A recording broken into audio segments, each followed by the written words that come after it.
Hello, I'm Steve Shaw, National Coordinator of Football Officials and Secretary Rules Editor for the NCAA. And today we're presenting our fourth preseason training video for 2025, and we're going to be focused on unsportsmanlike conduct.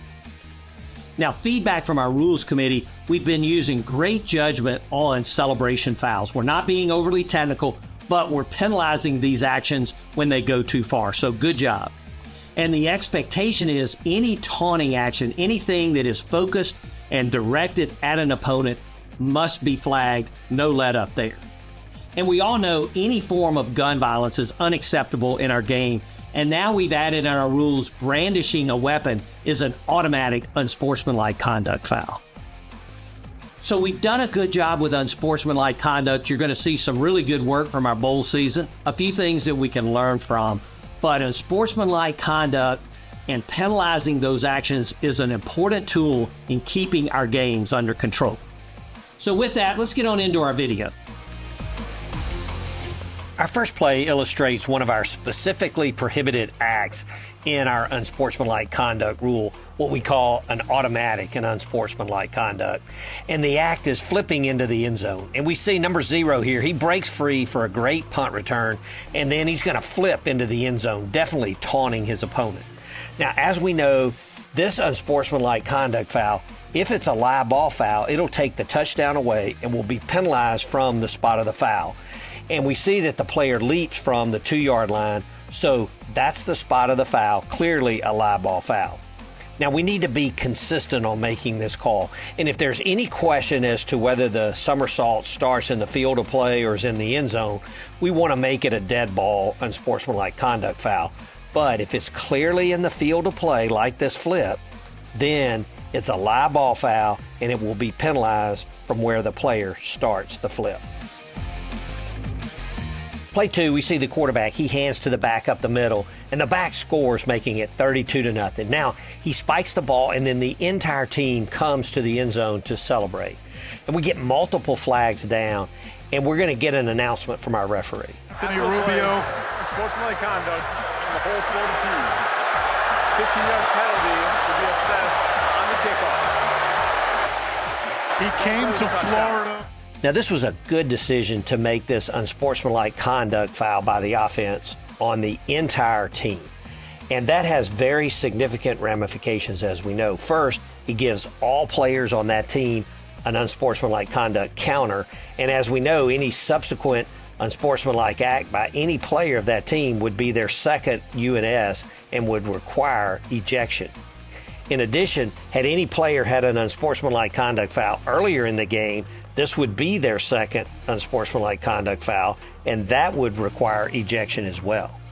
Now, let's be very judicious using the team unsportsmanlike conduct and only consider it in extraordinary circumstances. But this would qualify as extraordinary, and this was correctly administered by the crew. I want to talk about play 3, and this play falls into the category of we don't want to be overly technical on actions unless these actions are directed at an opponent as a taunting type action. Now, we see the quarterback, he scrambles, he throws late over the middle. Number 8 of the defense breaks up the pass, and then he's going to give a little action that we might really just make a talk to, but as we go back and watch the replay, we see that this action is focused directly at the opponent, and there's also a little walk forward headbutt. So the umpire gets the marker down for unsportsmanlike conduct, and we totally support this call.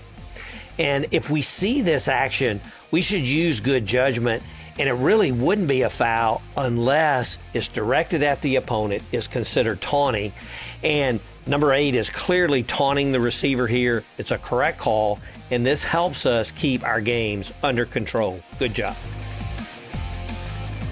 Play 4, the offense has late substitutes. The play clock is running down. It hits 0, and the back judge gets the flag down for delay of game on the offense.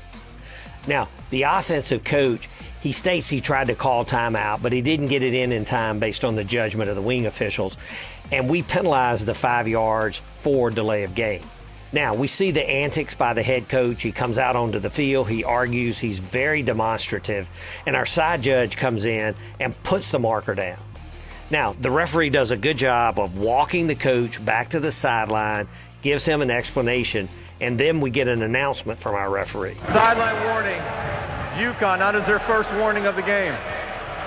Now, this action, this is not a sideline warning. The coach is out on the field protesting the call, our judgment. This is an unsportsmanlike conduct foul. So let's not back off at the boundary. Play 5 is a big third down play. The quarterback's going to scramble out to the right, and he's going to get sacked. But we have a flag down from our headline judge for sideline interference. And as we go back and look at the play again from the All-22, TV really didn't get a good shot of this. But the coach, he steps out in front of our headline judge and knocks her to the ground. This is a foul for physical interference with an official and is a team unsportsmanlike conduct foul, and it is administered as a dead ball foul. And this will give the offense an automatic first down.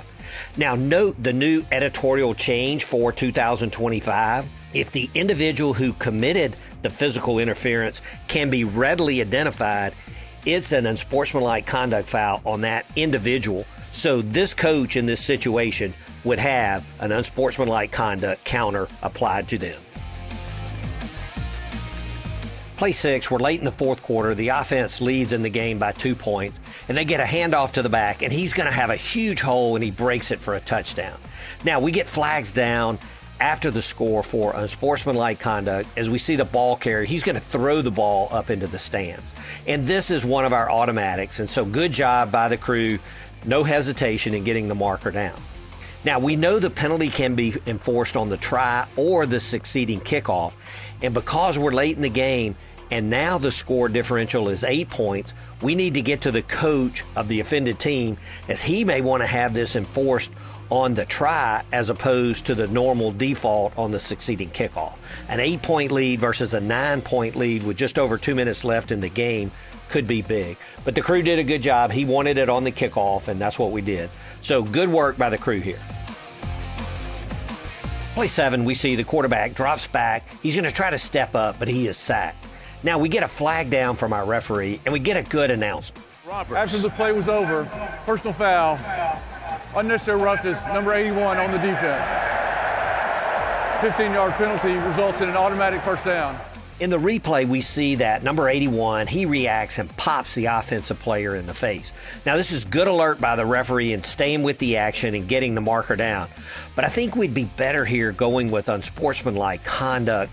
As the rule states, it is unsportsmanlike conduct if there's dead ball contact fouls such as pushing, shoving, striking, etc., that are clearly after the ball is dead and are not part of game action. And the gestures here by 81, it really fits the definition of unsportsmanlike conduct. And we know unsportsmanlike conduct puts a counter on the player, and it's a much better deterrent going forward. Our last play this week is 2nd and 8 for the offense. They're going to complete a pass to number 9 for a first down, and then the receiver shows the ball and puts it in the defender's face. Now, we get a flag down from our line judge as he's coming in to get the spot. And so this is a good alert by the line judge, keeping the concentration and focus on the dead ball action while doing your job getting the spot. Now, the TV replay shows clearly that the receiver puts the ball right in the defender's face, and without this call, we could get escalating actions that would not be good for this game. This is a great example of no latitude when it comes to taunting actions directed at an opponent. This is very good judgment by our line judge. Well, that's it for our unsportsmanlike conduct plays, and overall, this is good work by our crews in the bowl season. We must always stay alert when it comes to unsportsmanlike acts, and making these calls deter further unsporting behavior in our games, and it helps us maintain control of the contest. Best of luck to all.